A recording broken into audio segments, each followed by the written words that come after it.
27 preso sa New Bilibid Prison ang pinagkalooban ng conditional pardon at commutation of sentence si Pangulong Rodrigo Duterte.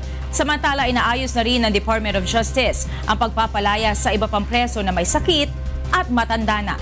Ito ang balita ni Aga Kaakbay.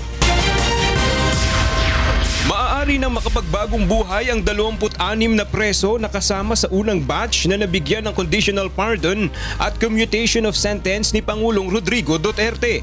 Ayon kay Justice Secretary Vitaliano Aguirre, naniniwala sila na sa kabila ng pagkakasala sa batas ng mga ito ay mayroon pa rin silang karapatang makapagbagong buhay, lalo na at karamihan sa kanila ay matanda na.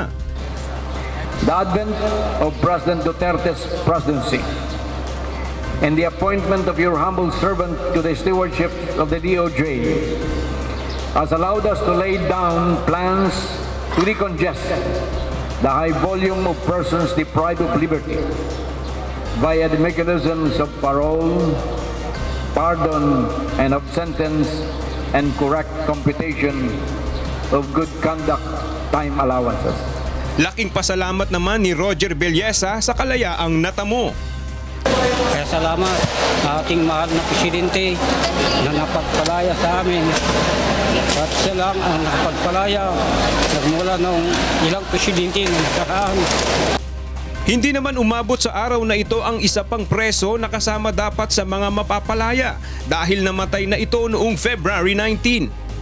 Umaasa naman si Secretary Aguirre na hindi sasayangin ng mga ito ang pagkakataong ibinigay sa kanila upang makapagsimulang muli at maging mga kapaki-pakinabang na mga mamamayan.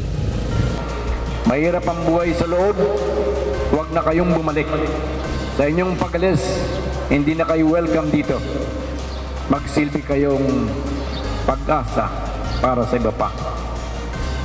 Just as the Almighty has forgiven all of us, ayon pa sa kalihim, inaayos na rin nila ang pagpapalaya sa iba pang preso, partikular na ang mga matatanda at may sakit.